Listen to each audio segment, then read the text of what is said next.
Well, the Seahawks head to Tennessee for a Week 3 matchup against the Titans this week, and these are your 3 key matchups to watch. Although first, we should welcome back John Boyle. Well, thank you. It's only been a couple weeks, but Well, it's good to be back. We missed you, and now we're going to make you work. All right. So when you take a look at this matchup, I think you first got to start with the fact that it's Dick LeBeau calling the shots for that Titans defense. Yeah, a guy who's been dialing up creative and very difficult to contend with blitzes for decades. The guy's 80 years old and still considered one of the top defensive minds in the game. And look, it's hard work on an offensive line on the road any week, but when you got a team blitzing from every direction, it's really going to test the Seahawks offensive line, and not just the line, but Russell Wilson and Justin Britt in that communication.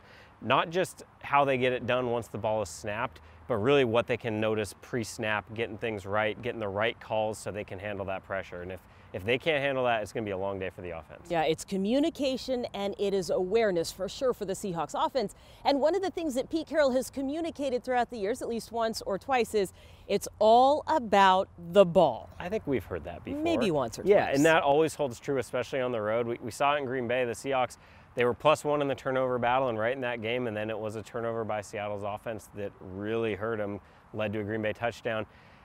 Tennessee, meanwhile, this is a team that when they were struggling a couple years ago, they were -14 one year, -10 another, and they really turned it around last year. Mike Mueller, like Pete Carroll, has put a huge emphasis on that.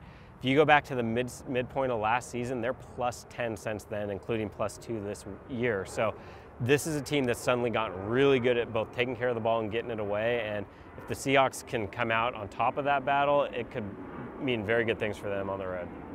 The Titans are also a team who like to run the ball, much like the Seahawks, but they're going to have to contend with a defense that really takes pride in slowing down that ground game. Yeah, I mean, the Seahawks, go back to last year, led the NFL in rushing yards per carry allowed.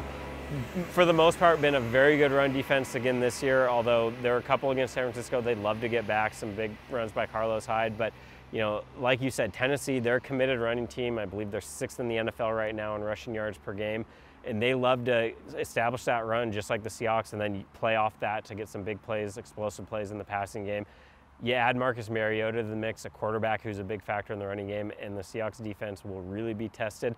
But they've got one of the best, not just front sevens, but entire defenses. You got to give the secondary a lot of credit for the way they play the run as well. So this is going to be a really good test of just kind of 2 strengths, see who comes out on top. Well, and a fun matchup against teams that we do not often see together. Those are the key matchups for Sunday. Make sure you check out everything John Boyle has to offer on Seahawks.com and listen to the broadcast on the Seahawks Radio Network.